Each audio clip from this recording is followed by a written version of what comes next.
Oh man, we're live. We're back. No Dan. Oh. Yeah. Oh. It's just me and Mike, but that's okay. We're fucking pros. We've been doing this for how long now, Mike? Fuck Dan. Fuck Dan and whatever it is that he's doing. I don't know what he's doing. What did he say he was gonna do? Do you remember? He didn't say, but knowing Dan, it could be a variety of Just fucking things. random shit. Yeah. Question: do you think he went to the gym to go train? What are the odds that he actually went to go train? When he goes on Wednesdays, so. But he goes on Wednesdays when he comes here. Like, that's like the thing. He goes Wednesdays because he's coming here. So do you think? Yeah. Do you think he trained today? Or do you think? What are the odds that he's playing PUBG right now? That's the real question. Yeah, that's the good question. Anywho, oh, that did not go the direction I wanted to go. Did you see that? Anywho, how was your weekend, man? Good? It was alright. Good.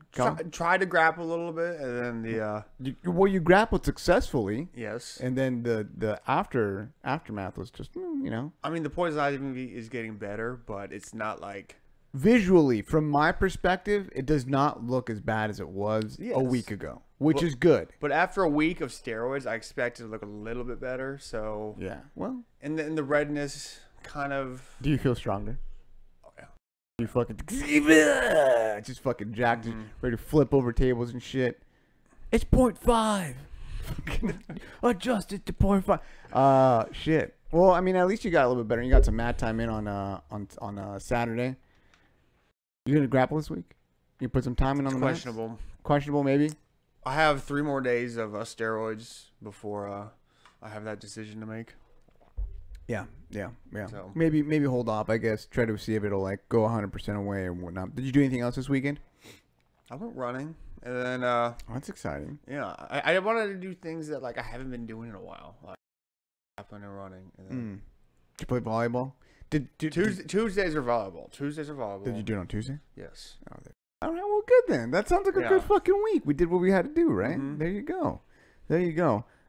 I literally do not remember what I did this past weekend. I don't think it was much, to be honest. I do remember seeing Mahler on Sunday, and that's it. Where did you see Mahler? Oh, no. On Saturday. And then on Sunday, he went to the gym with me. He did some training, which was fun. Mahler was Mahler and just fucking the entire time. Was there Sunday? Yeah, he was there Sunday. Open mat on Sunday. Okay. If you're in Cincinnati area, come down on open mat. It's going to be fun. Good times. But yeah, I literally cannot remember what I did on Sunday. What I will tell you, or on Saturday, what I will tell you is that on Saturday night, actually, I went to go do the lift thing again. Mm-hmm. Incredibly entertaining ride this time. Like, so I'm doing this for like basically fun and a little bit of extra cash. It's always good to have a couple extra bucks in your pocket. 3 days last week, I got $500, right? 3 days? 3 days, I got $500, which is nice. But this week, I'm going, right? And it's like towards the end of the night. I'm going to say it's like 2:30, maybe 3 a.m. Bars are closing up. I'm heading back, and I pick up this couple, right? And they're outside of the bar. The bar's closed up. Everything's lights are down. There's a fucking a bouncer there. They're by themselves. And right as I pull up, I know it's gonna be bad news because the girl is sitting down, crying her eyes out, and she has her phone out. And the dude is like with his fucking vape, just fucking having a fucking great time by himself talking to the bouncer. So something's fucking awry. I get up, or I fucking pull up, I open the doors up, and I get the whole thing going. They jump inside the car, and I'm like, oh, fuck, what's going to happen? And then all of a sudden, she just take us home. Just fucking take us home. I'm tired, and I'm paying for this, and fuck that. And she just goes off, and like the boyfriend sits in the front seat, mind you, which I thought was hilarious. Like, he wanted nothing to do with it. Sits in the front seat, and just starts fucking like looking back at me, and then looks at her, and then he's like, bro, can you fucking believe this shit back here? Can you fucking believe it? And just the entire time he's just fucking doing that. And then she's yelling at me the entire time, like, bro, he's such a dick. Blah, blah, blah, blah, blah. It was like being in one of those situations to where, I don't know, you don't have divorced parents, clearly they've been together, but like you're like stepmom, stepdad, they're fucking arguing for dear life, and then you're in the middle just sitting there like, I don't know what to do. Yeah, I just don't know what to do. Divorced parents fucking arguing with each other. It was super entertaining. They gave me But I mean, the divorced parents thing sounds a little more awkward. Where this situation, you laugh at. Well, you can't, because like you're like driving, you know, and like She says something like, "Isn't he a dick?" Blah blah blah, and you're like, and then he's like, "Fucking bitch, right? Right? She's fucking terrible, right?" And I'm like, And then Ruben just got the tip on his mind. Yeah, dude, I was just fucking like, right? So the entire time we drive, I haul ass, I make it. She said that she was the one paying, so you should have taken her side. Yeah, but I knew what was going on. Like, she was like belligerently drunk, and clearly it wasn't that big of a deal. She was just saying she was paying. Yeah, well, she wasn't impatient. She was just like, I don't know. It was just she fucking couldn't have used the app. This is what happened. She said, this is exactly what she said. She said, "You know what? I'm fucking tired. You just made me look dumb in front of everyone." And she was slurring bad. So my guess is that he did not make her look dumb, and she was just drunk as shit, and he called her out on that. So that's my guess. Either way, they gave me like a $10 tip, which is kind of nice. Under the table too. Just fucking straight cash. Here's $10. Really? Another guy before that gave me a $70 tip. Fucking right? That's what I said. What else was involved in this ride? Nothing, dude. It was him, an older dude in front, and then 3 people in the back that came back from a wedding, had a great time, and I just fucking chatted up a storm. And then it just gave me a fucking $70 tip. Hey, man. Maybe it's because they're like, "Oh, this guy's Mexican. He knows how to speak English well." I don't know. Fuck. It was great. I fucking loved it. $70. I'm not going to turn that shit down. Anywho, big fights this past weekend. Dan last week was, I'm pretty sure he was talking shit on the card. Because I was saying it's going to be a good card. And he was like, "This isn't good enough. It's not pay-per-view worthy." Well, that's how the previous pay-per-view event was. The DJ one. It didn't feel worthy. But then, when the actual fights happened and the results happened, it was pretty amazing. Yeah. No, I mean, I even before this fight started, I want to say that I was saying that the fights were going to be good. Just looking at the card itself and the matchups, I was pretty pumped about it from the beginning. And it played out. I mean, I'm not going to say I called it, but there was a lot of fucking good fights. A lot of good fights. And there's tons to talk about as far as all the fights go. Interesting matchups, spectacular finishes, movement in the division, right? And then, a bunch of drama too. Right. So let's get right to it, Mike. Let's get right to it. And we'll start from the bottom of the card. Let me pull my handy dandy notebook out over here. UFC. Is that how you pull it out? That's how I pull it out. We'll start with this one. It was fight of the night. Irene Aldana versus Lucy. Was it fight of the night? That was fight of the fucking night. Out of all the fights, it was fight of the night. Now, I'm not complaining. I'm not complaining because it was a pretty darn good fight. Well, because it was the most back and forth, very close fight. Very close. Everything else was. Now that I'm looking over it, well, there was a lot of one-sided finishes essentially. So this was evenly matched, right? Kind of evenly matched with oh my god, I'm blanking out on her name. Lucy Podolova. She was moving forward the entire time, and you had Irene Aldana. She looked crisp in the striking department. The footwork looked good, moving side to side. The head movement looked good, but you had a contrast, where Irene was throwing a bunch of shots, landing, but it wasn't doing shit. It literally wasn't doing anything. It looked like it was just making Lucy angry. Where you had Irene Aldana getting cracked every once in a while, but the shots looked like they hurt. It was a good fight, and honestly, this was the moment that Irene Aldana needed. I don't know if you were in there or not in there, but were realizing the hype that was coming up with her and in Invicta. And what was the other Latina girl? The Mexican girl? Pearl Gonzalez? No, not Pearl Gonzalez. Really small, 115er. Oh man, it's bothering me. They're from the same camp too.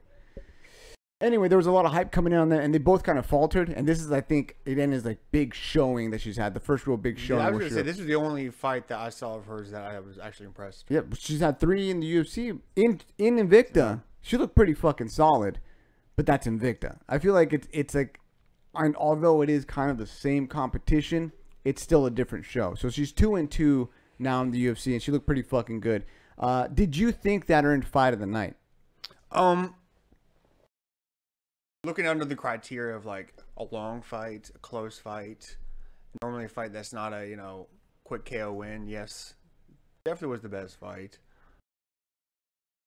Did you have another fight in mind? Because it sounds like but now that I'm going over them, if fight of the night's normally go to a decision or it's a longer fight. And kind of under that criteria, you have to pick that one. Because I mean, I liked the Diego Sanchez fight, but it was kind of definitely one-sided.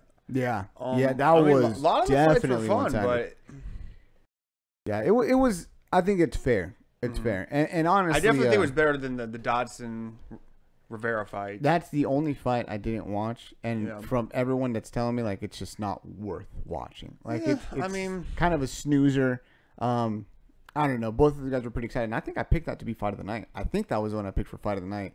I think you were saying Andrade. Yes. Volkovich. Yes. Might have been an honorable mention. Yeah. Now, Irene Aldana, she's looked good, right? Ranked in the top 15. I think she's like 13 or something. Let's take a quick look at where she stands in the rankings. Now, obviously, the rankings don't mean shit, but it's something to look at. She's number 12. Couple girls in front of her. We got Betch Correa, who she was going to fight originally. I think that's a good matchup. Or maybe even someone like Sarah McMahon. Another good matchup. Or Marion Renault. Kickboxer, striker with decent jiu-jitsu. I think that would be fun to watch. What do you got? What do you think is a good move for Irene Aldana?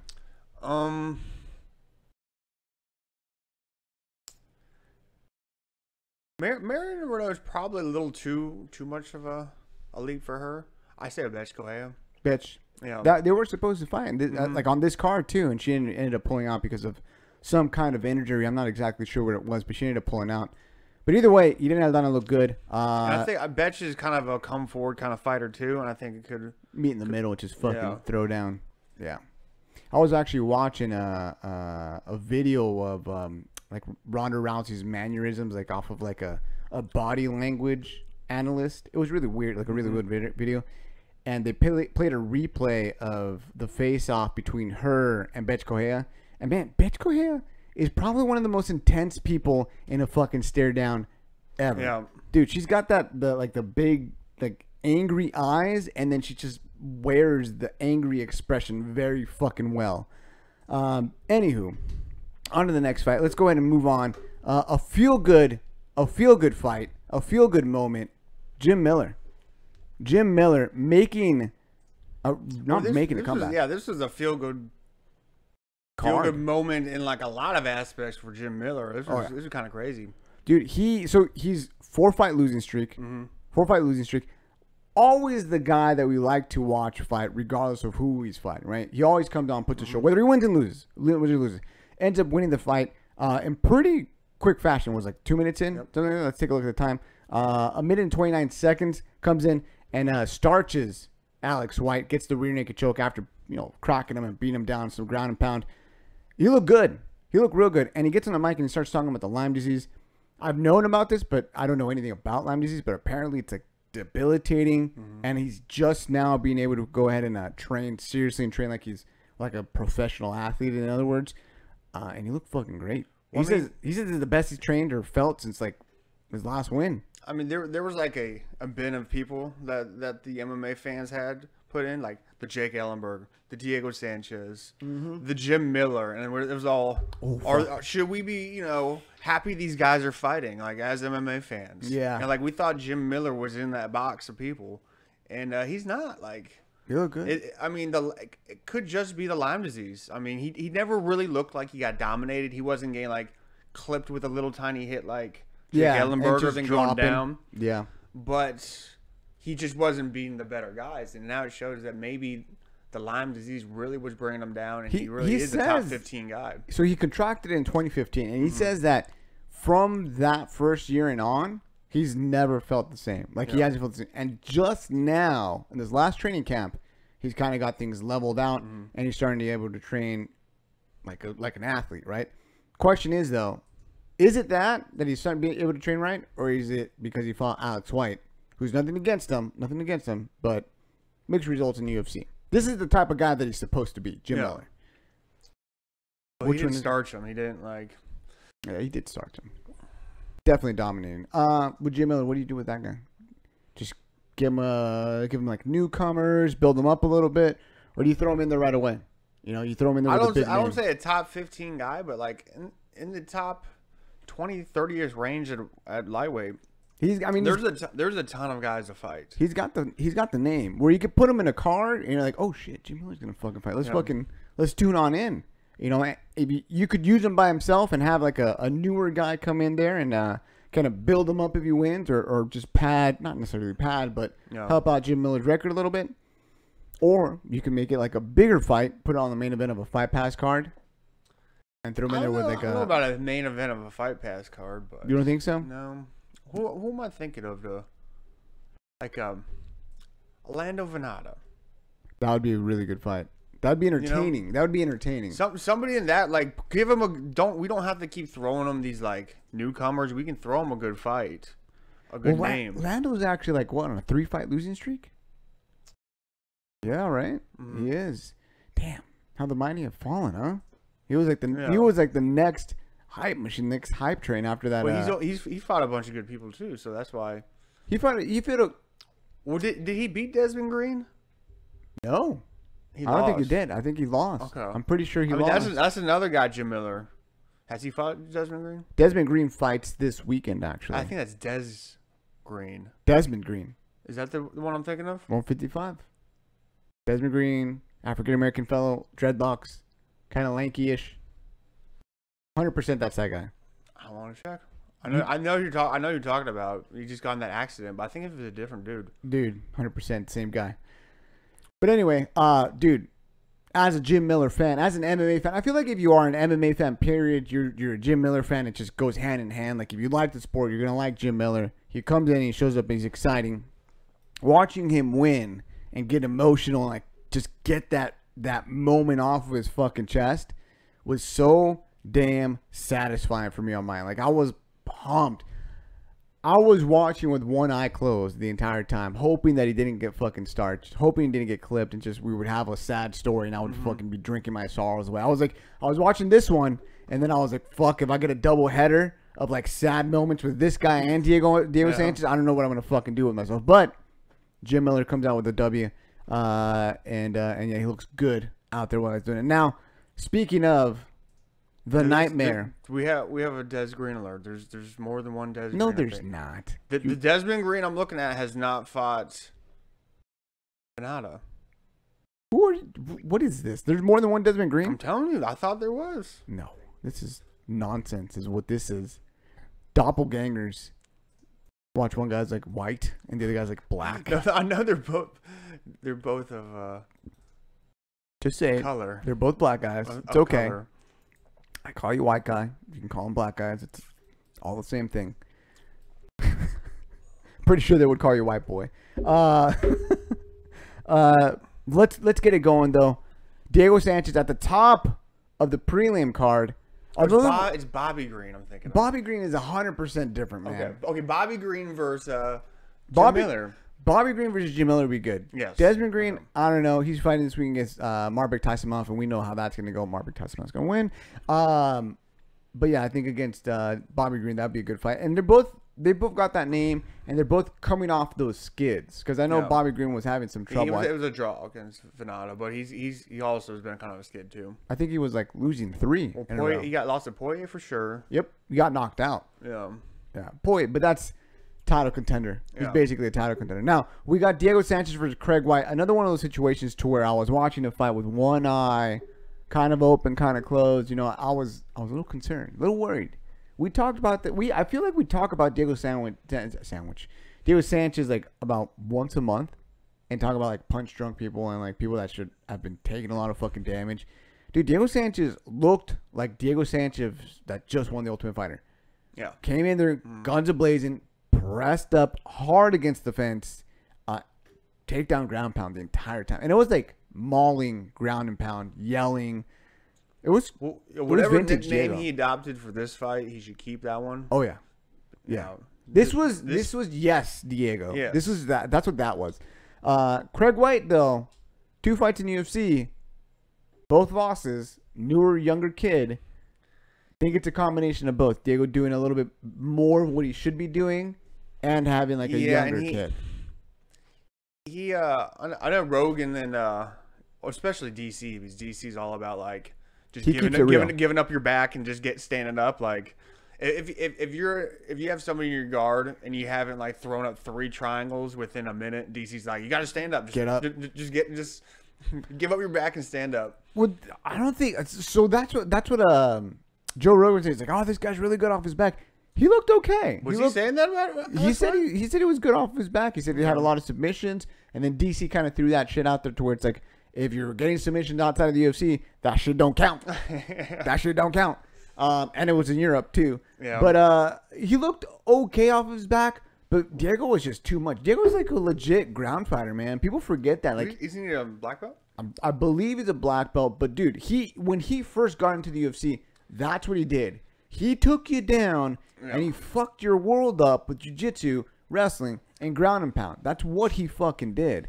People forget because like he started getting in those brawls with like Gilbert Melendez and all these other guys to where they forget about the ground game. But dude, he brought it back with a vengeance. Now, I will say this. I did get a little scared on the first takedown. Did you? Oh, no. He looked like he was under the neck. Dude, he was under the neck. I thought he was going to go to sleep. It looked deep. The elbow was deep. The arm was over the top. I thought he was going to go to sleep. I was like, oh, man, this cannot happen. Not like Diego had a fucking game plan, and it weren't going to fucking stop his game plan. Like, fuck no. He had that determination. He went balls to the wall when it came to that fucking takedown. Got it, end up in side control, and just laid a beating. And also, from there on out. Alex White has fought in the UFC twice now, so he's fought in the UFC. He's been a pro. You know, you might just say you've seen it all, but he hasn't seen crazy like Diego Sanchez. No. I think also the like he's never seen somebody that just charged at him off the opening bell like Diego, like just craziness. They were saying that like Diego got legitimately upset when Craig White kissed him at the weigh-in. Did you see that? Yeah. And it was like a fucking perfect like boop, just like fucking right at the tip of the nose. And I have a picture up right now if you're watching the live stream on YouTube. But there's a fucking perfect picture where it's just Diego scowling at him and Craig White just lips puckered out like about 3 fucking inches from his face, just touching his nose. It's beautiful. I loved it. But I guess he paid for that kiss with fucking severe beating. Now, with Diego Sanchez, like this is one of the situations to where we're excited to see him win. We're pumped because we don't like seeing Diego Sanchez. Like he's a veteran. You get attached to these fucking guys. He seems like a nice guy, and you get attached. Him winning, is that the worst thing that could have happened to him? Well, I mean, if Diego Sanchez fights like he did last night, where he's just not trying to throw bombs, like play rock 'em, sock 'em, there was one point, like you said, like the original Diego Sanchez from the Ultimate Fighter, who was a grinder, and then he moved into a rock 'em, sock 'em robot kind of style. And if he goes back to the grinder style, I can see him extending his career. So I'm not too upset about a win from Diego. If he keeps it in that same fashion, I think we'll be good. Yeah, we'll see how it goes. We'll see if someone can drag him into one of those brawls. He's staying at 170. He said that's it. No more 155. He's gonna stay at 170. We'll see how things play out. Let's just hope that was also the other crazy thing about like the phases and different things about Diego going from like 145 to 170. He won at 185. He won the tough fucking title at 185. Yeah. Dropped on 70, then 55, then 45. He fought Penn at 170? 55. He fought Penn for the title at 155. Think about that, man. He fucking fought BJ Penn when BJ Penn was the fucking man and got his shit broke. I remember like the finish of that fight. BJ Penn of all people, threw a high kick, a fucking high kick, and just opened him up. You could see his brain. It was crazy. That's maybe where the fucking trauma may have been coming in. But damn, that's how long Diego's been fucking going at it. What's your favorite Diego Sanchez fight? I mean, he's been around for a long time. I feel like you have to say the Gilbert Melendez. Is that it for you? It has to be. That's a good one. Yeah. That's a good one. But I mean, the Penn one was. I mean, he definitely got destroyed. But like, just seeing. Just tenacity. What got? I mean, a lot of times, like in a championship fight, like the one we're gonna talk about here in a little bit, it's like people are gonna wonder, like, how did he get a title shot? Why did he belong there? Yeah. Whereas like Diego, like he got his ass beat, but it's like that's why he belonged here. Like, he's coming forward harder than he did in the first round and the fifth round. I think when he got his title shot, he had won 3 at 155, and he had only lost to Josh Koscheck before Josh Koscheck got a title shot at 170. I think that was his only loss. I could be wrong, but I'm pretty sure that's the way it went. Now, for me, personally, Diego Sanchez versus Carl Parisian is where it's at. That fight, that is the epitome of a Diego Sanchez fight. Gets tossed around a bunch of times, does not give a fuck, keeps going forward, and ends up crushing Carl Parisian under pressure. Ends up, I don't know if you remember this, throws a knee in the clinch, hits Carl, and then there was this perfect video of like Carl's tooth flying out of his fucking mouth and just jumping out, or being tossed out of the fucking cage. It was, if you haven't seen that, guys, take a quick look. Carl Parisian versus Diego Sanchez. That's Carl in his prime too, which is fucking great. Let's move up on the card. Let's go ahead and talk about one of the more spectacular knockouts that we had that evening. Jeff Neal and Frank Camacho. Holy shit. First off, did you know anything about Jeff Neal before we got him in there? Before he fucking went into fight? I'm pretty sure I thought I saw his Dana White fight. Let me just say, like, obviously there's no like stocks to buy for. Whoa, I love that picture. Damn. Like, if there were stocks to buy for Dana White Contender Series, dude, I'd buy them. Dude. Like, everybody that comes out of there, maybe they don't win. Good. It's pretty fucking good. They might not win, but they fucking put on a show. No, but not only that. Think of like Sugar Sean O'Malley. The guy who fought Martinez or Marquez. The guy who fought Thiago Salvas recently. He didn't look. Talker. He didn't look bad. Like, all the people that get from this, if you add them up, they're doing better than like the new tough winners. Oh, they're 100% killing it compared to the tough guys. Tough. I feel like that model is kind of done what it's gonna do. Like, that's it. But now with the Contender Series, they're pulling out legit guys from different parts of the U.S. and they're matching them up and say, hey, you're the best in California. Hey, you're the best in fucking New Jersey. Let's see who's going to get that fucking contract. You know, and these guys put on the fucking line and make shit happen.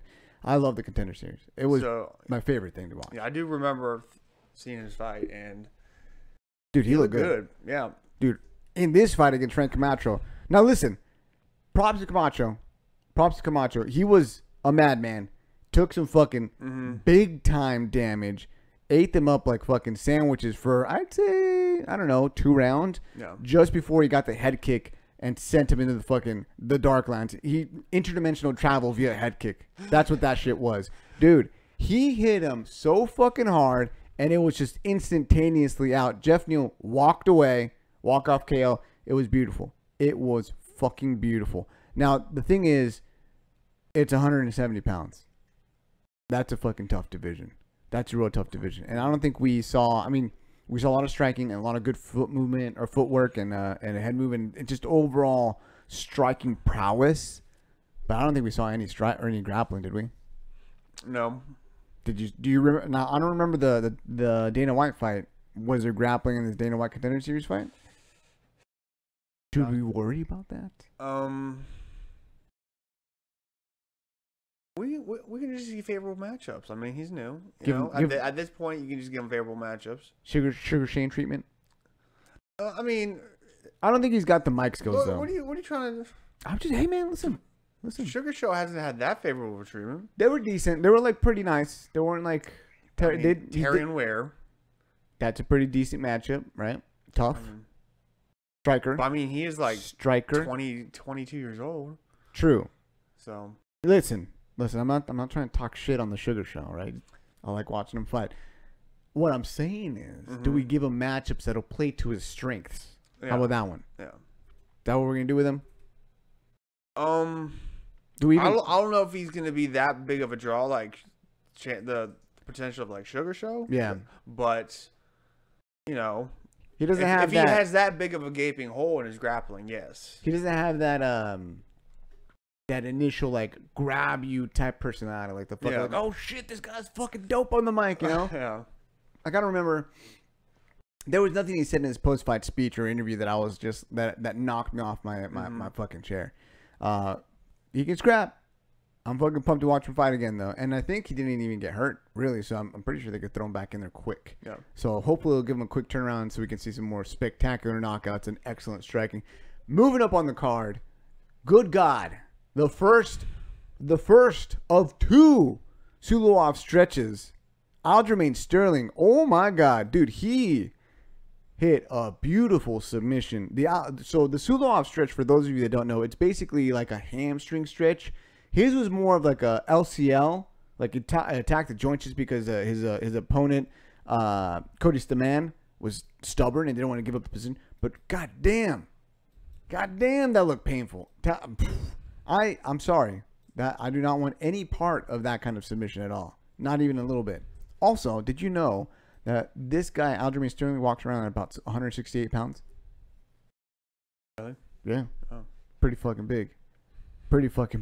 That's ridiculous. I wouldn't think that he would be the biggest bantamweight, but you didn't say you didn't see the Dodson 168 fucking pounds. But you didn't see the Dodson. I mean, Dodson's kind of a small bantamweight, but with Dodson next to Jimmy Rivera, like. Oh yeah, Jimmy Rivera is like awkwardly huge. He's like shaped like a He-Man figure. Yeah. Like it does not make sense. He's got like kind of a smaller body though. Does he? Like it's not like he's got skinny legs, but like proportionately they're smaller. Like it's just it's like normal legs with a fucking retarded ass like upper body. Anyway, Aljamain Sterling looked good. Let me rephrase that. The fight was good and it was back and forth. I think he had it most of the time. Like he threw his little flippy kicks and shit like that. And I thought it was pretty back and forth. And I thought there wasn't a real clear dominant figure until Aljamain Sterling got the back. Yeah. I thought it was pretty even, and then when he got the back, that was it. Mm-hmm. That was it. He was not giving up the position. How about that full Nelson, dude? That was interesting. That was sick. I was crossing my fingers hoping I would see a full Nelson finish. Well, did he trap both the arms with one arm, and then he was hitting them with the other? So he went traditional, like full Nelson. So he went under one armpit, under the other armpit, locked his hands, right, and started squeezing and extending, so it's kind of like a neck crank. Yeah. And then when he switched over to one hand, he lost the position, right? Because I think he went to try to punch him. What he should have done is, I'm not one to fucking tell this world-ranked fucking 135-pound fighter, but what I think he should have done is go on palm up. That way he could catch the forearm and prevent it from slipping out and maintain the leverage, and then he could go ahead and punch.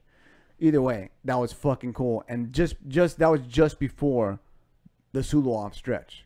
Mm-hmm. Man, fucking spectacular. Isn't that crazy that there was only one other time that they hit the Suloov stretch, that submission? Because when you think about it, that's like to go to back defense is to shrug them off a lot of times. Like kind of get the tripod because everybody's so like sweaty at that point that you can shrug them off easily. Yeah, it's crazy, man. And then 2 of them in one night. Yeah. How badly do you think Cody Stamann hurt his knee? That looked pretty bad. Yeah, it looked pretty bad. And he probably wasn't expecting that. Are you flexible, Mike? Not that flexible. I'm not that flexible. I'm not that flexible. Just thinking about that position hurts me really fucking bad. Now, Aljamain Sterling saying that he felt pretty good, and like he's talking about, he's making the comeback, he's making a run. That was his first submission in, I don't know, since like 4 fights. Yeah, it's been a while. That's kind of why he's gonna be behind the Moraeses and the it's been a while. That. He doesn't finish fools. Yeah, decisions, some questionable ones, back and forth ones. Right now he's 1-4 of his last 5 fights. But if you go back further, he's got 1, 2, 3 losses. He's got 4-3 in his last 7. So it's kind of back and forth. Yeah. Who do you give him next? He's ranked. Yeah. Aljo's ranked, and he's been ranked in the top 15 for God knows how long. Who do you give him next? Looking at the rank, he's number 8. You got Dodson, Lineker, Jimmy Rivera, Marlon Moraes, Rafael Assunção, Dominic Cruz. Mind you, Dominic Cruz and TJ Dillashaw got announced today. That's off the table. Oh, is that for sure? Yep. I thought I saw that it was just a rumor. Rumored, but it's one of those like rumors, it's gonna happen. So Dominic Cruz is off the table. Who do you give him next? It's time, you know. It's the year. Time. It's the year of the Yaya. Okay. It's the year of the Yaya. Can his ground game handle the Yaya ground game? Dude, that would be a fucking interesting matchup, man. Because Ronnie Yaya, he's fucking good on the mat, like ridiculously good. And him against Aljo, that'd be interesting. Yeah. It could either be really entertaining with a lot of scrambles or boring as fuck, where both of these guys are going to try to stay on their feet. But Aljo's fought a lot of guys in the top 15, and like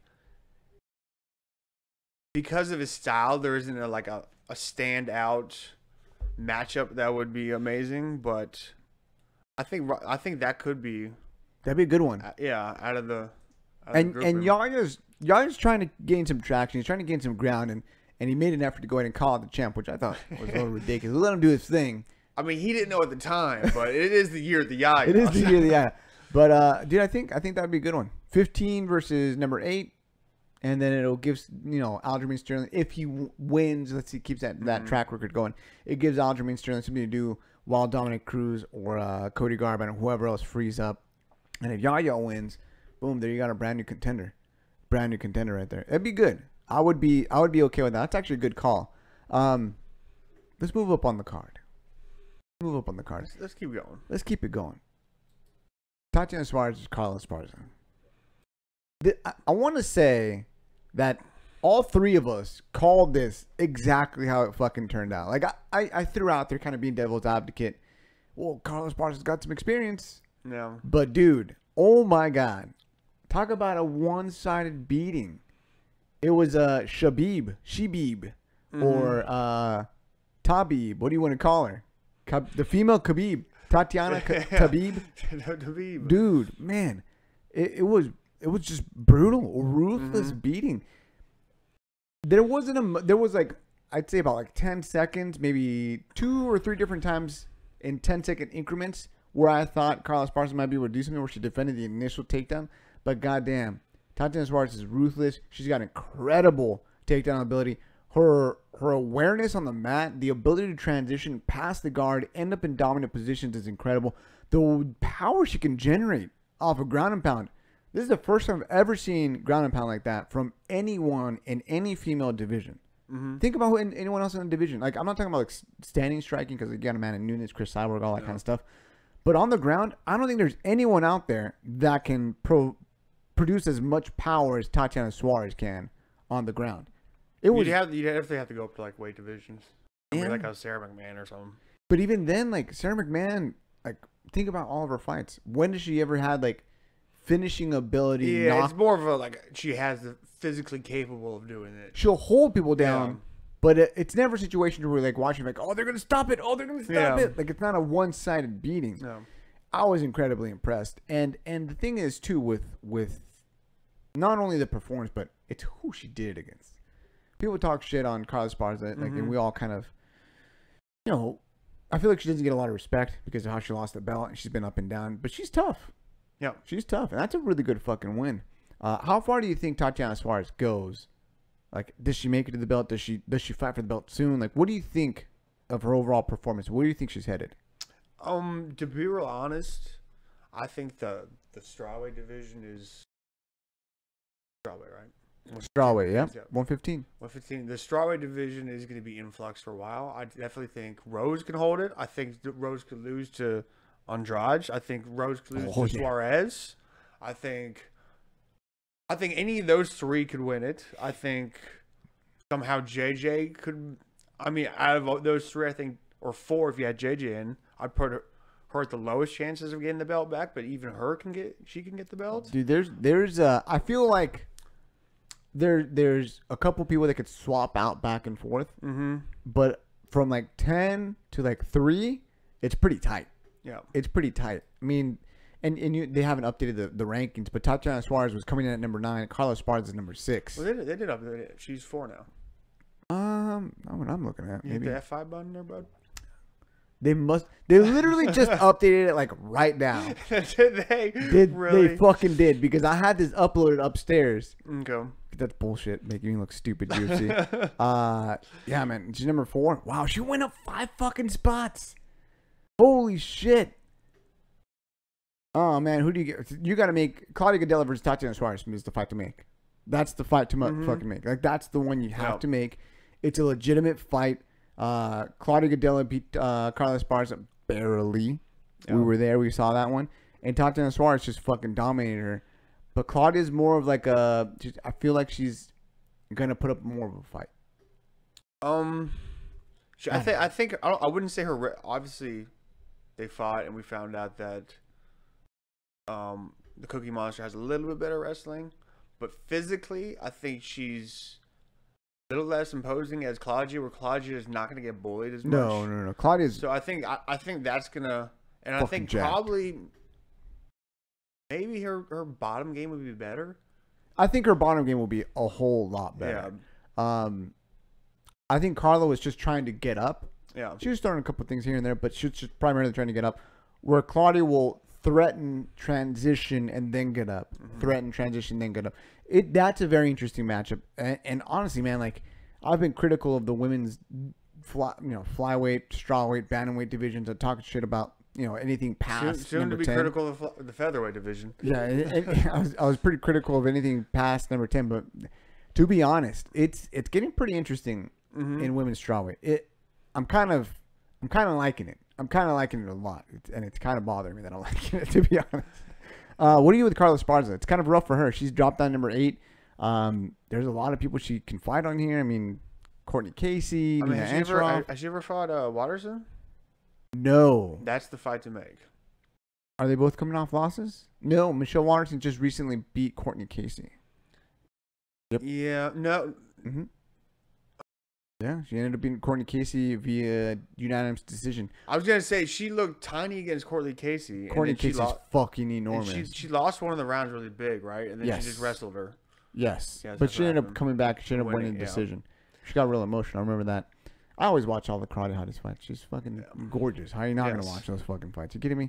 Yeah, I mean, I feel like Carla Esparza still has a lot of things she can do, and she's still a contender. But if Tatiana Suarez gets that belt, Carla's not going to get a hold of it anytime soon. Nope. Everyone else, maybe, but not against Tatiana Suarez. So it's just dominant, 100% domination. Now, do you think that was a situation to where she didn't prepare to get taken down that much? Do you think she was just overconfident in her wrestling ability, being able to stuff the takedown? I think Tatiana Suarez is fucking huge for the division, and I think she's good. Dude, she tweeted out, said she was 150. Yeah. 150. Yeah. Down to 115. That is stupid. Yeah. Now, I don't know if she was trolling, but if she's not, that's fucking dumb. She's as big as me. Oh, my God. So, like, that's fucking little segue. We're going to jump up a couple spots in the card, but I think it's a good point.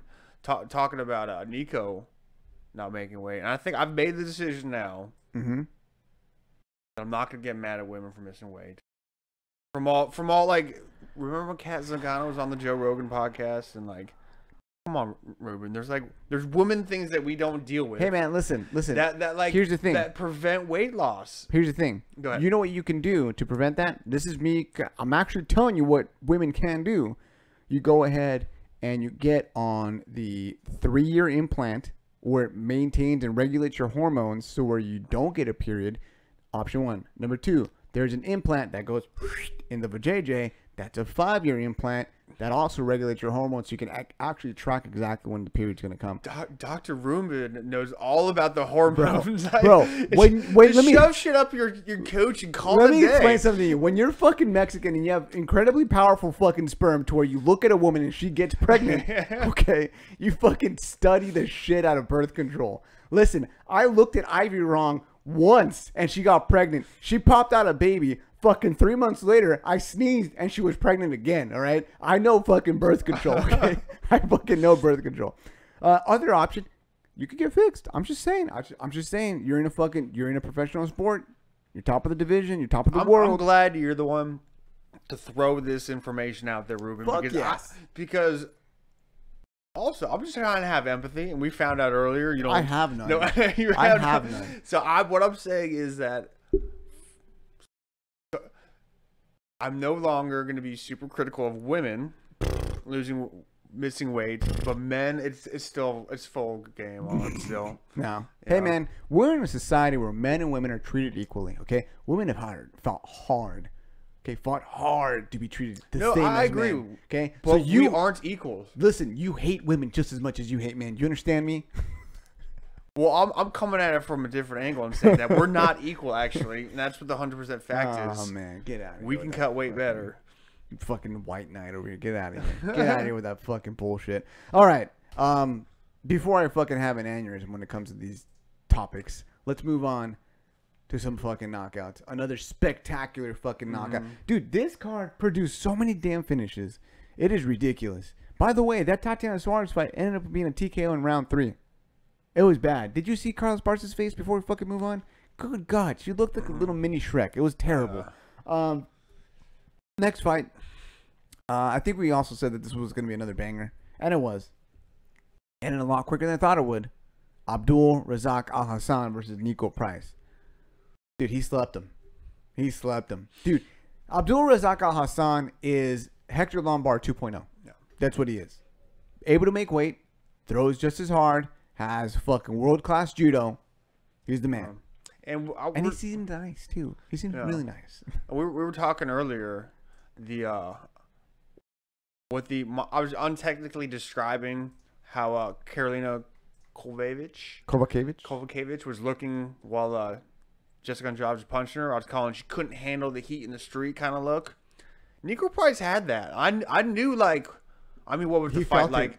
Within, like, the fight ended within a minute. Like, I knew within 30 seconds, like, ooh, he's not, like, he's not prepared. He's not like moving away, or he didn't seem like he was able to handle the heat. Yeah, it was like one of those situations, like, taking hits and then being like, oh shit. Yeah, exactly. That's exactly what it was. He got hit and he's like, oh, you hit really hard. Yes. Like, what the fuck?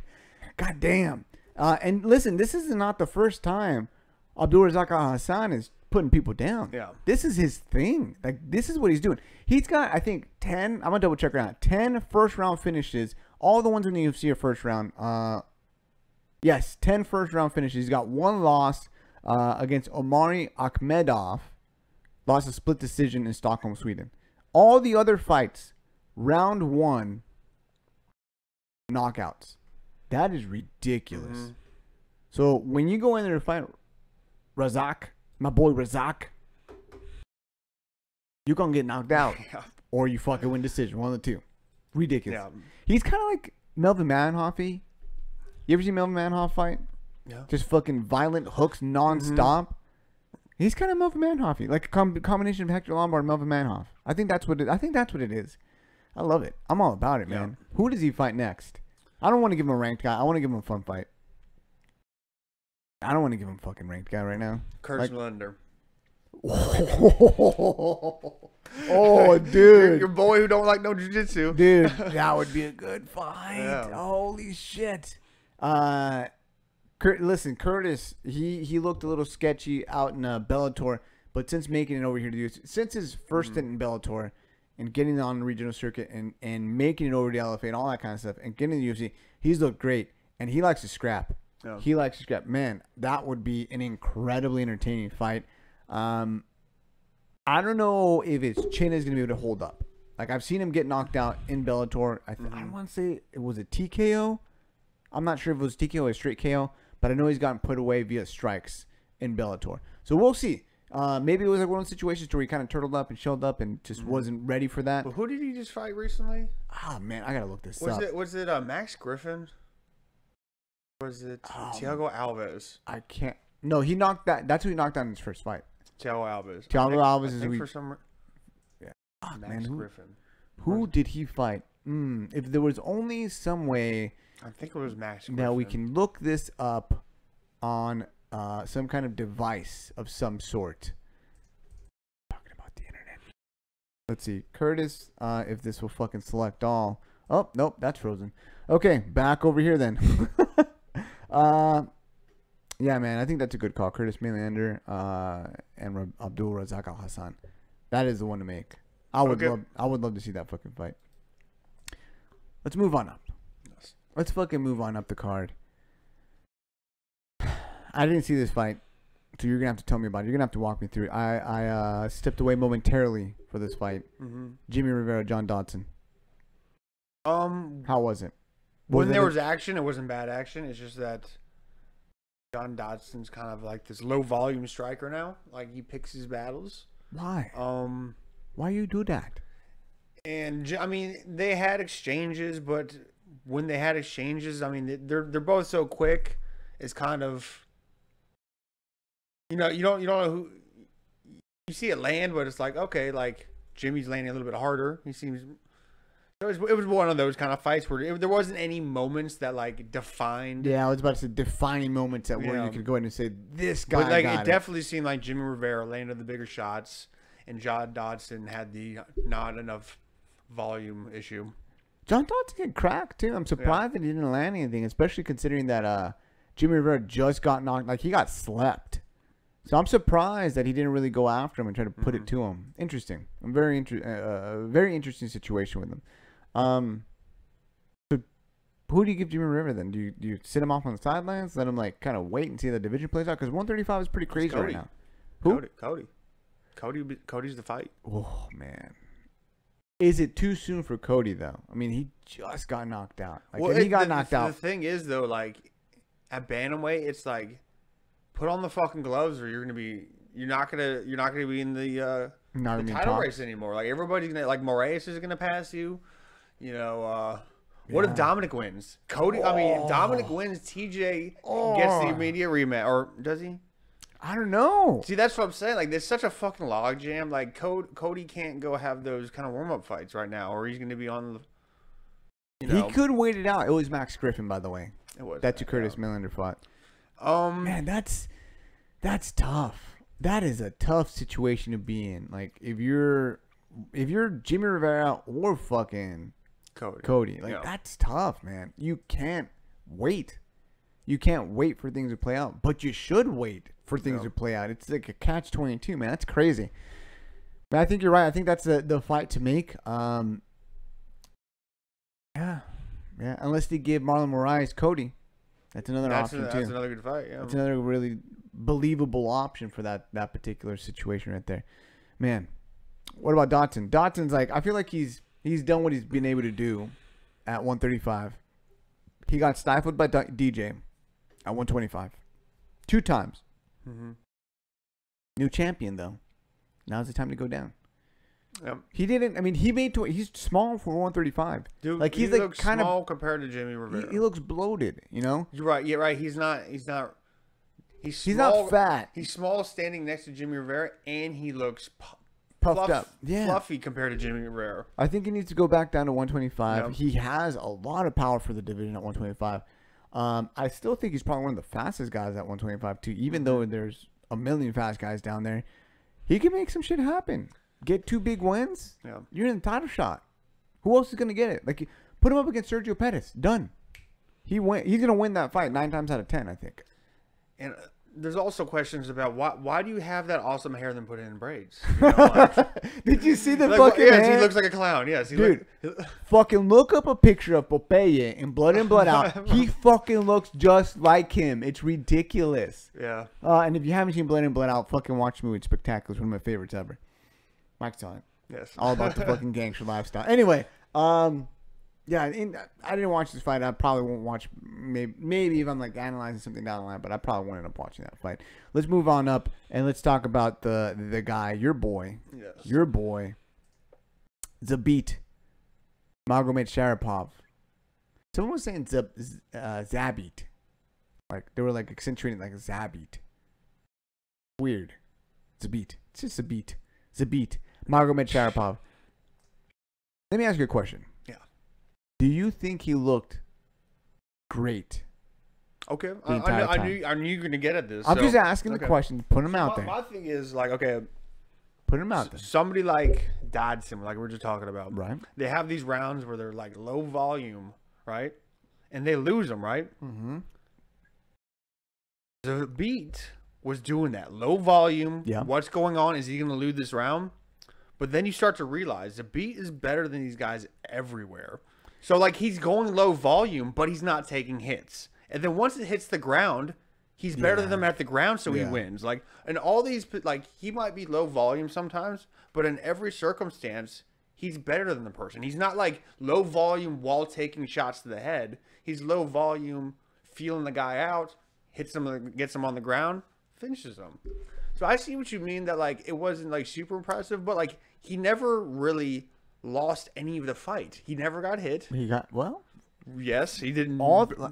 From what I remember, all 3 judges gave the first round to the other guy. No way. Man, I'm just telling you how it was, right? Don't get mad at me. I'm going to look that up right I'm just telling you. I'm going to look that up right the fuck now. I will say that if the judges did give it to him, if the judges did give it the other way for the first round, I know they ended up losing, right? But if they ended up giving the fight or the first round over to Brandon Davis, I would not argue that. There was a lot more leg kicks. He was getting some pot shots in. Zabit was landing, and nothing was hitting him real clean. But I do feel like Brandon Davis landed more. Just saying. Now, granted, we all saw the end result, and once the clinch game started, and it was pretty much downhill from there for Brandon Davis. Like, he was clearly outmatched when it came to the grappling department. I feel like it was pretty even with the striking, with Brandon Davis being a striking specialist, which says a lot about Zabit. Dude, he looked good. He's 6'1", 145 fucking pounds. He's fucking big. He's like really big. Looks strong as shit though. I was kind of impressed how easily he was able to pick up Brandon Davis on that. Like, he had him in like the rear standing clinch position and like suplexed him. Dude, he elevated him like that. And typically guys that are that long and lanky don't generate that kind of power. Pretty impressive. Second Sulov stretch of the night. How about that submission? Yeah. Dude. And we were talking about this earlier. You were saying that you think Aljamain Sterling's was a little bit better. I think this one by Zabit was a little bit better. It just looked prettier. You can see the result. Yeah. You can see the stretch. You can see Brandon Davis think about like holding on and then like, nope. I don't bend that way. Giving up the submission. Man, what do we do as Zabit next? He called out Chad Mendes. I like the call out a lot, but that is a huge leap in competition. Do you go with that? Or do you circle back and try to get to the Yair Rodriguez fight? Actually, I was just going on to check out the scores, and I actually just went on and said that. I also wanted to mention this, too, that people forgot about – I forgot about, too, that Yair had that beatdown with Frankie about a year ago. Did you remember what he looked like? Yeah, it was pretty bad. It was really bad. Like, he's still recovering from that. So, like – You think so? That's what I heard. Like, that's what people were saying. Like, people are like, he's dodging, dodging a Zabit like Montano, dodging a Shevchenko. Damn, but that's a long time, dude. But it was like an eye thing. Like, he fucked up. Like, remember his eye? I think you're right. It was there was a lot of swelling. I don't remember if there was like a fractured orbital or anything like that, but I do remember there was a lot of fucking swelling. But supposedly, the news just said that Yair's clear to fight now. Ooh, and he wants a piece of Zabit. Well, I did see an Instagram post that he wrote in English and in Spanish. Zabit, te vi el sábado. Estabas peleando muy bien. Quiero pelear contigo. You know, it was like all like suave in Spanish and shit. Yeah. But he did call him out. I would say call him down. He called him out. But I think he said something to the sort of like, hey, why don't you go ahead and have that Chad Mendes business wait, and you and I can go ahead and get back to what we were supposed to do. Something of the sort. It was kind of like respectful, but also like, hey, bro, let's make this shit fucking happen. I'm ready to go. Now, question to you. Do you think that there was a situation to where Yair was actually hurt, just like you're saying, like he needed time to recover, or pulled out for whatever reason? Maybe he was a little banged up, but he pulled out for whatever reason. And now that he saw the striking game and he saw what Brandon Davis was able to do on the feet, I'm just saying, man, I'm just asking the question. I'm on SureDog right now. I'm just asking the question. SureDog gave two of the three people on SureDog gave it to Magomedov the first round. Well, those people are wrong. Who are they? Is it Jordan Breen? I mean, all I'm reading them. Oh, there's no Jordan Breen actually. Brian Knapp, Chris Nelson, and Mike Sloan. Whatever. Point is, my point is, it could have gone either way. I'm reading through the description of the fight. Yep. And it's a bunch of leg kicks. You're gonna tell me leg kicks don't matter? I'm not saying it doesn't matter, but you made it sound like he was getting pieced up with some hands or something. I just listen, man. Was feeling them out. Listen, man. Yep. Those are some skinny legs. Those are some skinny legs. I'm just saying. You know, I myself have skinny legs. I could probably take like 6 leg kicks tops. The beat pretty much took 6. Okay. I'm just saying, maybe one more leg kick. We could have seen something different. Okay. Just saying. Okay. You be Team Mexico with Yair. I'll be Team Dagestan with my boys. Mexico. That's gonna be an entertaining fight. I mean, like, regardless which direction they go, if they go with the Chad Mendes direction or they go with the Yair Rodriguez, that's gonna be both of them are gonna hell of a fight. Like, can you imagine Chad Mendes? He's got fucking power. He loves to close the distance. He's got the wrestling and he's got excellent ground and pound. Fuck, man. And then we really haven't seen Zabit against a wrestler. No. Now, Yair or Zabit beats Chad, automatically goes to the title shot. I feel like it's easy for him to just go ahead and streamline, beeline it straight to the title shot. With Yair, I feel like it'll be more of a striking fest. It'll be entertaining, incredibly entertaining, but he still is going to have maybe 1 or 2 more after that to get the title shot. Man, either way, teams of beat over here. We're all about that shit. Since day one. Jessica Andrade fights Karolina Kowalkiewicz on Saturday, and Vanderlei Silva's her ass. And thank God, listen to me. I've been calling her Mini Vanderlei for fucking ever. And now Joe Rogan, now fucking DC, all these other fucking guys are calling her Mini Vanderlei Silva. Bro, I called that since day one, all right? I'm just saying. How sad were you when Karolina Kowalkiewicz got knocked out with 1 punch? Well, I mean, like, you don't see women go down like that. Like, never. I wasn't the biggest Ronda fan, but like watching her go down by Holly was pretty gruesome. Yeah, it was one of those. Carolina's super cute, and she got shut off. Dude, the 135-pound knockout, 1 higher weight class, right? So you obviously generate more power. 2, it was a fucking head kick. Yeah. Right? The only other time I think we've seen someone drop like that with a punch was Ronda Rousey versus Bethe Correia, where she face planted. Yeah. I think that is it. But even then, again, higher weight class. Jesus Christ, Jessica Andrade can generate some fucking power. Karolina Kowalkiewicz had just fucking whipped all the way back. She fell down. It was it. That was it. I don't know if you could see the picture that I posted up on the stream, but the ghost of Kowalkiewicz floated around the cage. I don't know if you were able to see that, but there's a photograph where you can actually see her perfectly that I have up on there. It's a ghost, dude. I think there was kind of questions around whether or not Tatiana Suarez gets a title shot when she had the performance of that against Carlos Parza, but with Jessica Andrade coming in with that head or that 1-punch knockout, that you have to give it to her. There's no ifs, ands, or buts. You gotta go with Jessica Andrade, especially since she beat Claudia so easily, and then this like the ease of which winning these fights is impressive. And when she lost to JJ, she got beat hands down. I think it was a clean slate, like just 5 rounds to 0. But I feel like the holes that she has, that was like, what, 2 years ago now? Yeah, also, she started this wrestling game. Like the takedowns? She started with a Claudia. So I don't think she tried that with JJ. I think she tried to take her down one time, and I remember she picked her up over her head, and JJ somehow landed on her feet. Yeah. It was actually kind of impressive. I'll look for the GIF, and I'll post it up. Actually, I won't because Facebook will take us down and ban my account, so I will not do that. But I will find someone else that posted it, and I will retweet or repost using their URL so we don't get in trouble. Anyway, yes, I do think she used like 1 or 2 takedowns, but she was not as takedown heavy. Is that the new the bypass you've been using? I'm not even bypassing it anymore. I'm just like staying away from it altogether. Yeah. If it's anything UFC, like. Whoop, so even if it is, if you repost it, they won't fuck with you? If it's repost, yeah, you just can't like upload something directly and like from your account. But if it's a repost, you just take a URL and post it, no problem. Why are we talking about me getting banned? Like, it's fucking terrible memories. I lost fucking a lot of people, man. Pour one out for the homies. Pour a Duff can out for the homies. Jessica Andrade, does she win Does she beat Rose? Do you think she's a legitimate threat to Rose? Yes. I don't think we've seen Rose get rocked at all. Granted, I don't think she's gotten hit as hard as she's going to get hit, but she hasn't gotten rocked.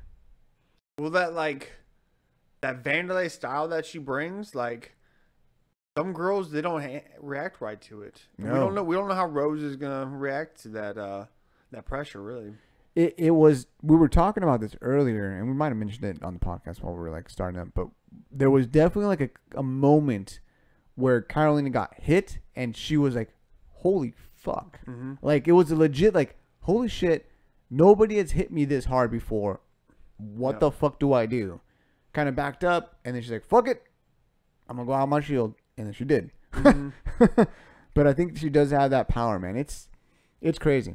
It's crazy. I think the big thing with that was that in training, she probably was practicing like, oh, if she comes at me all Vanderlei throwing hooks like this, I'm just going to grapple. I'm just going to go for the clinch. And she went for the clinch, but like, she just kept getting hit, and it never worked. No. She never could get that plum clinch. Man, Jessica Andrade's legit. I want to say she's like one of my favorite fighters. Period, male or female. Yeah. She is incredibly entertaining. She got 50 G's too, man. Performance of the night bonus. I think well deserved too. Moving up on the card. That was a co-main event. I think an excellent co-main event. Yes, Valentina Shevchenko and Nico Montano were scheduled, but that was supposed to be a wash. And honestly, with it not happening, I didn't get that bumped out, to be honest. Yeah. I was indifferent. T Wood versus Darren Till. Wow. Right? I called it. I was wondering why the you did call it. This is one of the only times Vegas really fucked up. Because okay, so when Moicano fought Cub Swanson, we were like, why the fuck is Moicano that high of a favorite? Vegas? Yeah. It's like you have to trust Vegas sometimes. Like, why the fuck is this? There's always something. Yeah, it's like, did Cub Swanson's dog die? What does Vegas know? Like, but like here it was like really like, man, like, okay, Till must be that good. Like Vegas is saying like he's a favorite, but man, like they were off. Yeah. Well, here's the thing. I will say this. Okay, I'm saying this right now. Go ahead. Woodley better be a -400 favorite over Kobe. At least. He matches up so well against Kobe. I will be fucking pissed if he's not a -400 favorite. Oh, dude, you're gonna be so sad when Kobe's gonna be -400. Let me listen. Yeah, right. Listen. Let's put this out there right now. Get the fuck out of here. Let's put this out there right now. Okay. Darren Till on the feet didn't throw much. Didn't get hit much except for the one big shot. Didn't get hit much except for the one big shot, right? When he opened up himself, but didn't get hit much, right? Look good. Let's say he looked good right there. Didn't get hit. He got clipped. Tyron Woodley has a lot of power. He got clipped. Whatever. Okay. The wrestling, you got to give it up to him. Tyron Woodley legitimately tried to take him down several times. He got stuffed. He shot in, couldn't make it happen. In the clinch, tried several times, couldn't happen. They broke it up a little early. Dan Miragliotta was ref, right? He ended up breaking up the clinch a little bit early, but did not take down Darren Till at all. I thought that was super impressive. All that being said, yes, he did get clipped. Yes, he did get finished. I don't think anyone aside from Tyron Woodley beats Darren Till. Kamaru Usman, I don't think is as good as Tyron Woodley. I don't think he generates as much power. I don't think his wrestling, his combination of wrestling and striking is as good. He's too green. I don't think Colby Covington is going to be able to take down Darren Till at all. And I think he's not going to be able to do anything as far as a threat with the striking. Who else is there? Gamebred? Robbie Lawler? That would be entertaining. I see the point you're trying to make. You know what I'm saying? You're trying to illustrate. But you're trying, but you're failing. But the issue that I have was that, like, besides the defensive wrestling, there wasn't anything to really I'm just saying. On. And even then, like, mission accomplished on Woodley's part. Got him down. Yeah. Fucking finished him. Like, his ground game was suspect. His ground game was suspect. I was to extrapolate that Kamaru Usman can't take him down off of that performance is ridiculous. Tyron Woodley is an ridiculous. Incredibly effective wrestler. Highly effective. So you're saying in a non-championship fight where the ref's not going to break it up after a. Well, he's got Dana White in his earpiece saying, "No, one of these Woodley fights. Get him off the cage." Oh man, I don't listen. Usman's gonna grind him out, and maybe by the second round he'll get him down, and then it's just over. Listen, it's possible. It's possible. It's possible. But what I'm saying is, I feel like we did learn something. We didn't learn much, but I think we did learn something about Darren Till, and I do feel like we did see him show off his wrestling defense and his ability to stuff takedowns. So let me. I don't think that's going to be a glaring hole like a lot of people were worried down the line. Go ahead. In this new world of MMA, yes, is it a bigger deal to be able to? Well, back in the day, it was like, oh, he needed to stuff the shot. Yes, because once they got him down, the guy sat in his guard. Where now the new game of MMA is, you can get me down, but I'm just going to give you my back, stand right back up. Yeah. He didn't have any. Once he got down, there's no ground game. It was very, very disappointing in his ground game. The grappling, like a lot of times they'll separate like the wrestling, the striking, and the grappling. The grappling portion of it, I was not impressed with Till. I told you this earlier upstairs. I mean, like Till did not look good on the mat. His guard was open. He had open guard. He had chances of getting back up, and he just there wasn't any use of butterfly hooks. He didn't have the foot on the feet on the hips. Yes, I mean, I get it. Tyron Woodley, I imagine, is a fucking terrifying person to have above you, raining down punches. And he was throwing some fucking heat, but he just didn't look that good on the bottom. Also, when the darts came around, man, dude, I was like, dude, he's going to throw in a darts. He's going to throw in a darts. He's going to throw, holy shit, he's going to throw in a darts. Those fucking short-ass arms are going to get a darts. Whoa, yep, there's a darts. There it is. T. Wood's got some long arms on him. Does he?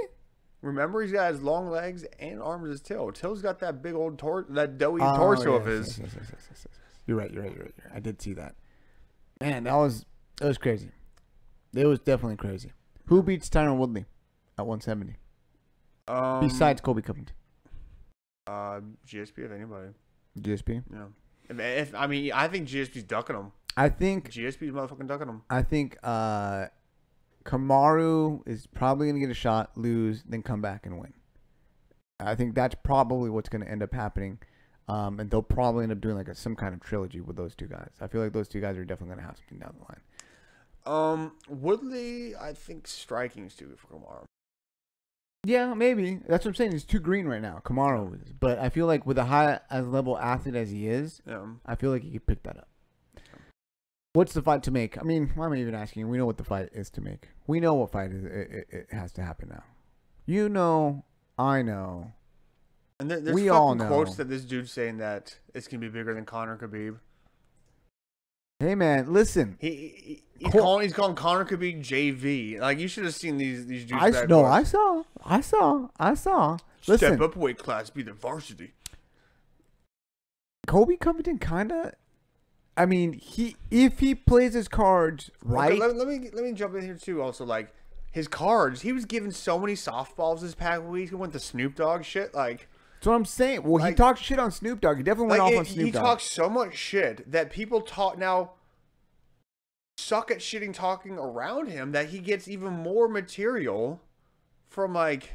That's what I'm saying. But like, it's not because he's good at talking shit. It's because Snoop Dogg's a fucking idiot. Like, think about it. That's what I'm saying. Like, you have Snoop Dogg, a cultural icon that's been around forever, passes generations. Right? He's got fucking the old rap heads. He's got fucking people that are my age. He's got people that are like just under my age, like 25-ish. Yeah. Kids that are 18. He's got everyone. He's got millions of followers on fucking Instagram and Facebook. But did any of them know who he's talking about when he's calling the Donald Trump guy? But that's what I'm saying. Like, it's going to get out there. People are because they're going to have some kind of little Twitter feud. You know that's going to happen. And Colby Covington is going to use that to make shit happen. Tyron Woodley, he's got the the African American base, all that kind of stuff. He's very involved in the community, the whole thing. It's going to end up being bad. Like, it's going to be fucking race wars. Whoa. Hold on 1 second. Mike, take the reins. So I think that Colby Covington is trying way too hard. That he will eventually lose to Tyron Woodley by a second round knockout, very similar to, I want to say Darren Till, but I think it's going to be on the feet. I think he's going to knock him out on the feet. Did you just say he's going to knock out Colby Covington? Second round. Get the fuck out of here with that shit. Lucky my daughter was in the room. Otherwise, I would fucking jump over this table right now. Stand up for my boy. Like I said, I think he should be at least a negative 500 favorite. Oh, my God.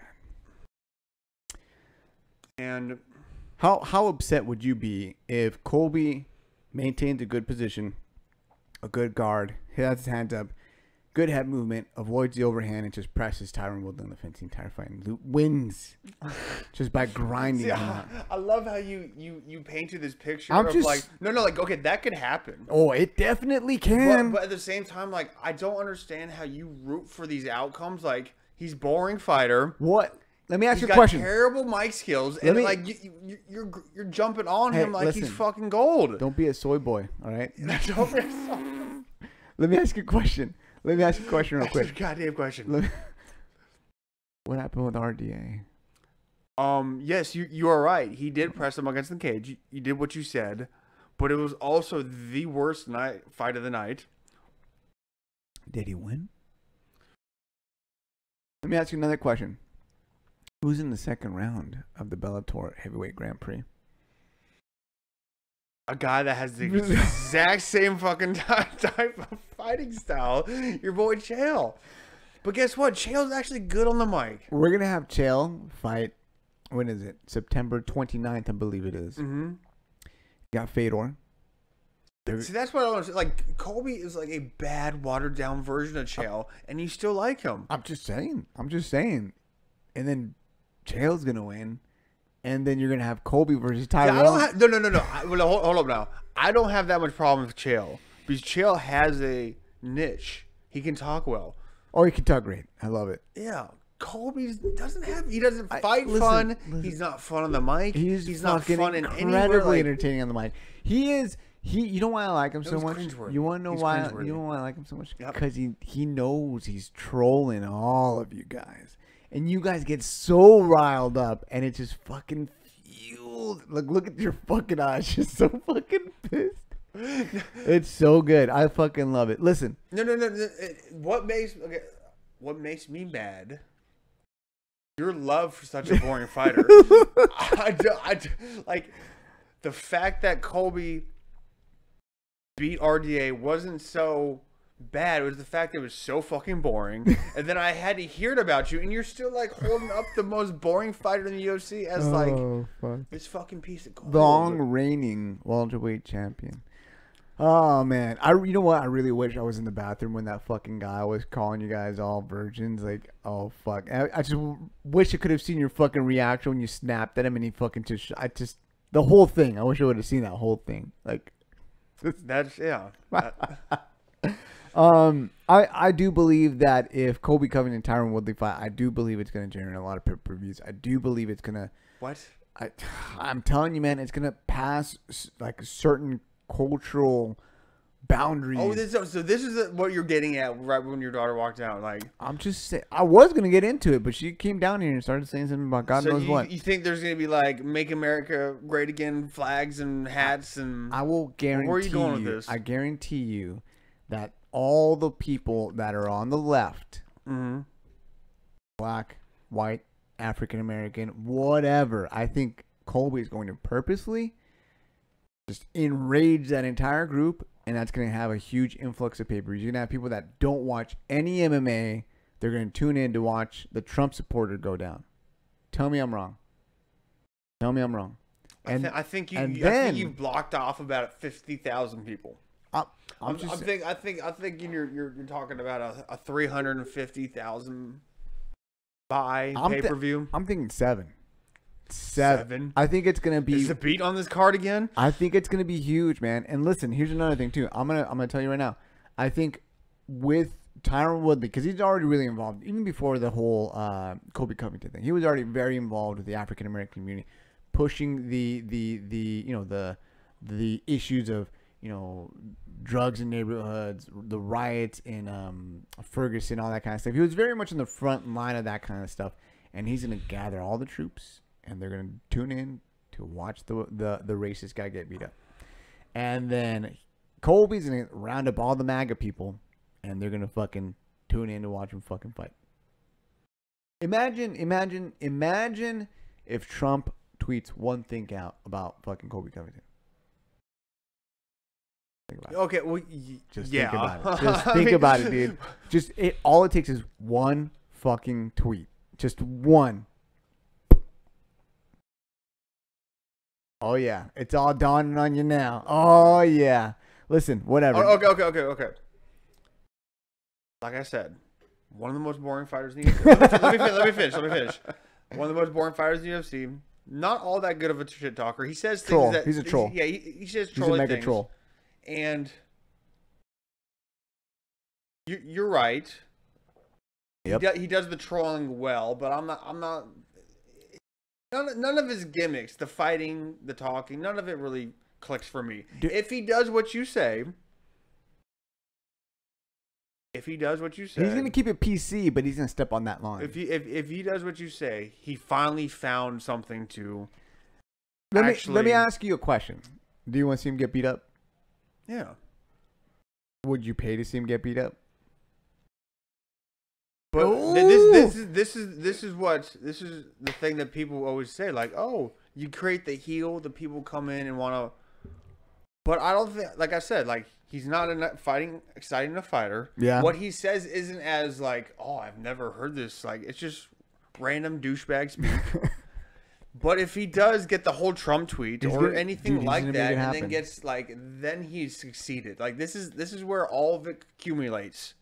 Now let me ask you. Now, if all the joking aside, because I obviously love trolling you. I fucking love doing that. All the joking aside, do you think that Colby Covington should be doing this kind of promotional push? Because clearly there's like that's thing what I'm he's saying. going for. If the whole what you're saying is right, and there's 600,000 pay-per-views, I'm wrong. He's right.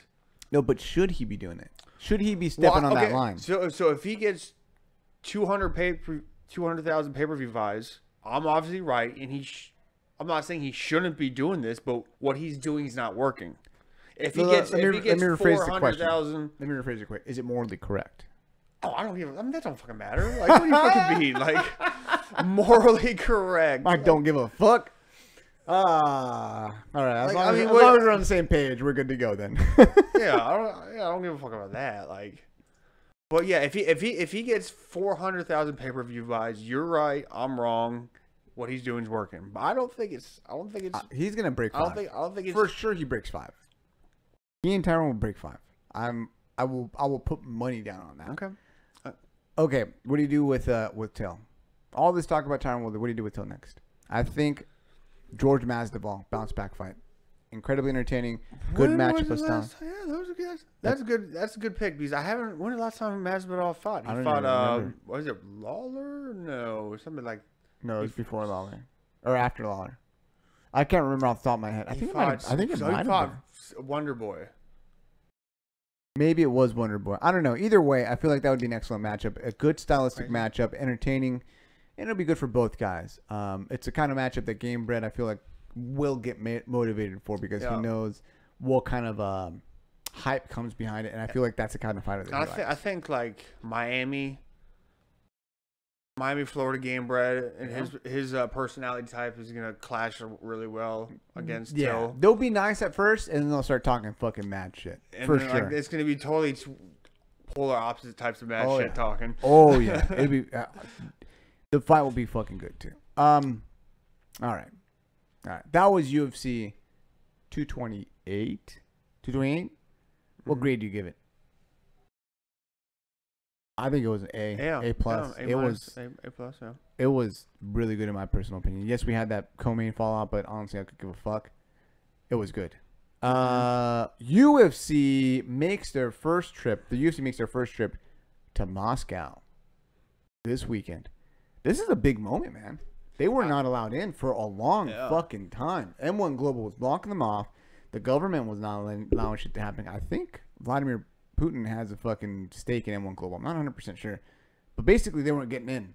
I think he's got a hand in the jar of every business in Russia. Isn't that what communism is, right? If you have a lemonade stand in Russia, I mean, they don't obviously have lemonade stands, but if they did, vodka and lemonade. Yeah, vodka. You'd be passing off a couple fucking rubles to fucking. Is it rubles or rupees? Maybe it's a combination of both. It's not a ruble or a rupee. It's a ruple. I don't know. I legitimately don't know. All I know is probably worth rubbish. It starts with an R. Yeah, it starts with an R. Not worth much. Yeah, either you're super rich or you're fucking poor. Man, it's gonna be a good card. Look, actually, I'm not sure. There are a lot. There are a lot of interesting names in there that I'm excited to see. There's bigger names that have been around for a while. There are newer names that have got a lot of hype coming up. But it's going to be, I feel like it's a card worth watching for two reasons. One, it's in the middle of the day because you can do whatever the fuck you want. It's also Fight Pass, so they're actually going to have a good pace. It's going to be fast. No commercials. It's going to go by real quick. So if you have Fight Pass, it'll go by quick. And I really feel like because it's the first event in Russia, they're going to go fucking crazy. Like, it's going to be a wild fucking crowd, especially with how many Russians are on the fucking card. Let's run through the card real quick. So just I'm going to name off some matchups for you. We were just talking about Tyron Woodley. He's going to be on there. Exciting bantamweight, likes to strike. Do you know these guys? Ramazan Imiv, Stefan Sukolek. I'll take that as no. I know the dude that Tyron Ware's fighting, Namara Davilishvili. I've heard of that dude before. Davilishvili, yeah. Jordan John. No, I don't know. Not Jordan John. Couple Magomed's on here. Marbek Tysonov, dude. Yeah, you have to know Tyson. If you don't know Tysonov, I've been fucking tooting Tysonov's horn for a fucking while. I'll give you that. You have been. Cannot find for whatever reason. I don't know what it is, but he's got visa issues. Can't find the U.S. But dude, he fucking fights like a madman. He can strike. He can wrestle. He can grapple. He's got it all, man. If he fights in the U.S. or he gets his visa granted, he's gonna be contender immediately, man. I was gonna say, once he starts getting on like pay-per-view cards, he's gonna be top 15. Oh fuck yes, man. Marbek Tysonov, he's got Desmond Green as a solid fighter. Hustam Khabilov is coming in here to go ahead and put Cajun Johnson away. They have not cut Cajun Johnson, but he's been a thorn in the UFC's side for quite a while. This is how Dana White cuts people. Yeah, and they've repeatedly gave him Dagestanis. That's the Dagestani death drop right there. And they've got Hustam Khabilov, who's a fucking tough dude. If you haven't seen this, do yourself a favor. Google Hustam Khabilov KO. Suplex KO. Slam Master Khabilov? Is that his name? Or Slam Master? Is that his fucking nickname? Please tell me it is. I think it's the Slam Master. Let's right click, open new tab. Let's take a look. I don't see a fucking nickname. No nickname. At all. Tiger. So generic. Regardless, Google the fucking suplex KO finish in M1 Global. He goes belly to belly, knocks a guy out by planting them on their fucking face. A spectacular knockout. Moving up on the card, Peter Yan, another guy that I was talking about. He made his debut in Japan, I want to say. Was it Japan? Or was it somewhere in Asia? Singapore, possibly. But he made his debut this year in the UFC at 135. Knocked out Teruto Ishihara. He's got another Asian fighter in Jin Sui-sun. He's going to probably run right through him. Peter Yan, another name to keep your eye on. Excellent. Super exciting fighter. Last fight on the preliminary card. Khalid Murtazaleva. I can't even say it. Give it a shot. Give it a shot. Murtazaleva. Versus CB Clarence Byron Dalloway. I fucking love that name. Clarence Byron. If my name was Clarence Byron, I would 100% keep it. I would not go with a CB. Clarence. Call me Clarence Byron. He's got probably a Russian Dagestani type fighter. But if you were like, I mean, being as wonderbred as I am, I mean, if you're a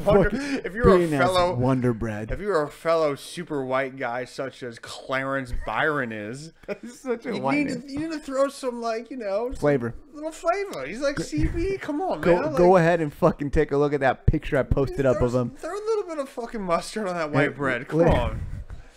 This picture I have up Dude, that's what you do when you're this white. This is the problem that plagues us. We had the glasses or something. The fucking big ass one lens glasses. Oh my god.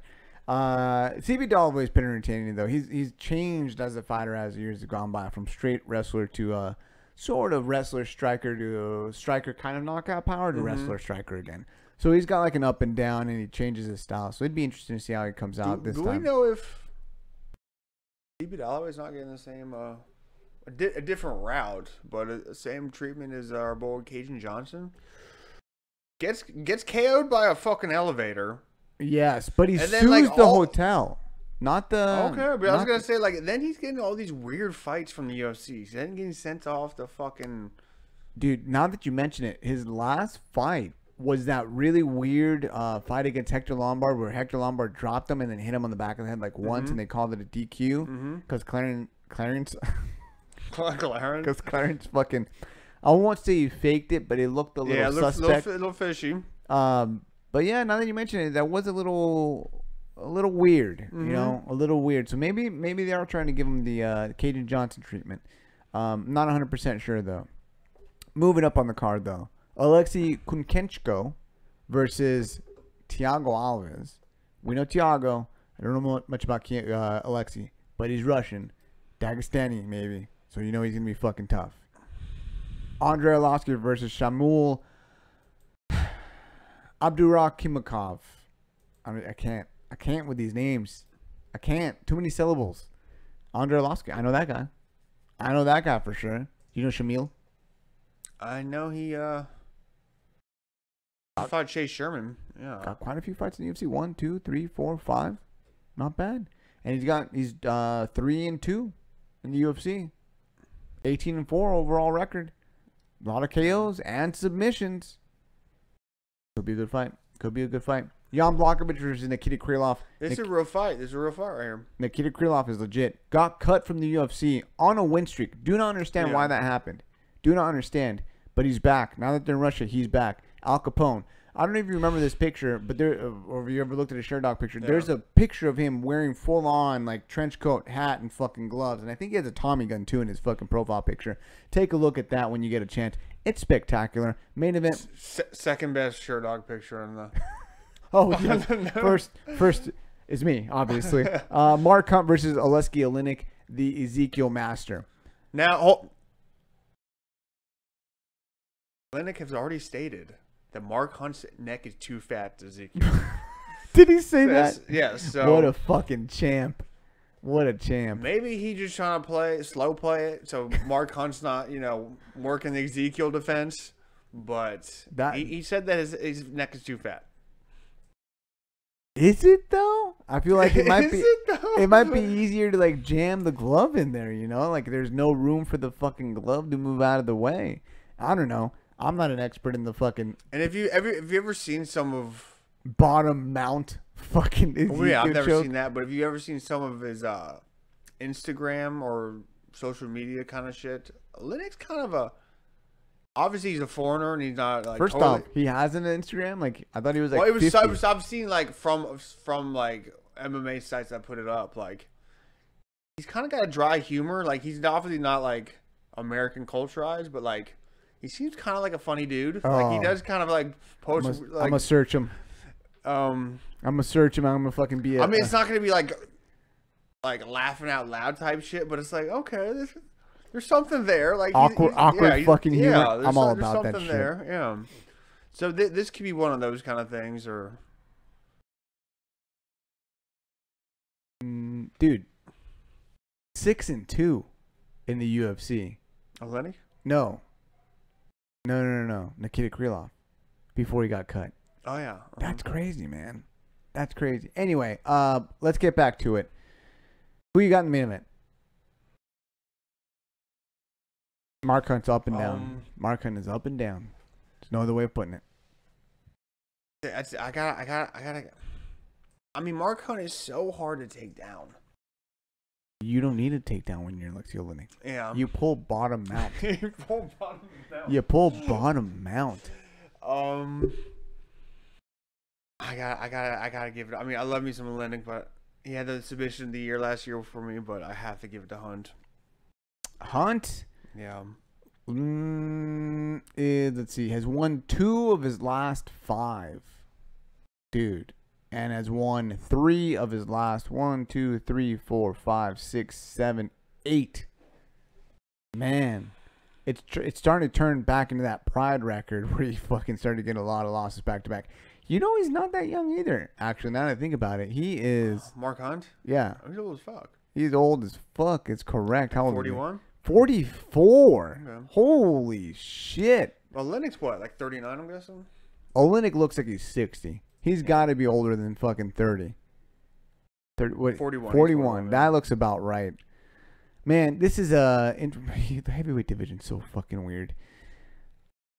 Oh, man. I don't even know what to think of this card. Regardless, I think there's going to be some good fucking matchups. I think there's going to be some entertaining fights. I think those people that don't have Wikipedia pages that are Russian are probably going to put up a good fucking fight. I'm going to be happy with the pay-per-view when it's all set. Or the UFC show when it's all said and done, to be honest.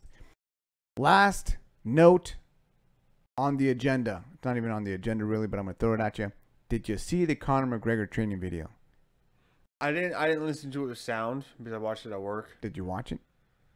There's a montage of shit. Like what? Like him like he likes to fucking go hard with his training partners. That's exactly what I was gonna ask you. He is going hard as fuck with his training partners, dude. Like that's the thing. Like he's like, let's just bring in some dumb Russian and we'll just beat him up. Like, oh, you know, like he's got a new Artem. Like he just like some Russian he brings in and beats up or something. Oh my god, dude! Flying knees, spinning hook kicks, fucking tornado kicks, no shin pads, straight to the dome. Like it looks like it's not fun to be a sparring partner for Conor McGregor. Like it just looks like it's not fun. I bet you he doesn't have that same GSP Faraz Hobby deal where Faraz Hobby's trying to give a dude like 5G to knock out GSP. Do you think he pays his sparring partners well, or he just tells? Oh yeah, I think he probably pays them not to hurt him too. You think so? I think he probably tells them to be punching bags pretty much. I mean, why do you bring Artem in? You bring a dude with no arms to fight? Like, he's a punching bag. Because he's got knockout power, man. He's the GOAT. The GOAT of the featherweight division. Oh, man. Anything left for the people before we get out of here? Mike? No. Consistently grappling here soon. Yeah. Hopefully get that AIDS off your arms. Yeah. Man, fucking poison ivy. Who would have known? Mm-hmm. We're a long sleeve shirt, guys. Nothing for me over here. That's pretty much it. Yeah. I'm gonna fucking look at those fights. Probably do some lifting this weekend. I was gonna say I want a lift story every. That's gonna be your thing. There's gonna be a lift story every week. I guarantee you there's gonna be a lift story every weekend because that wasn't even the only one I had this past weekend. That was just the most interesting one where like someone was literally bawling their eyes out and the fucking person in the front seat was just. Yeah, can you believe this shit? For Mike, this is Ruben for Street Grappler 2. Guys, we are out of here. Peace.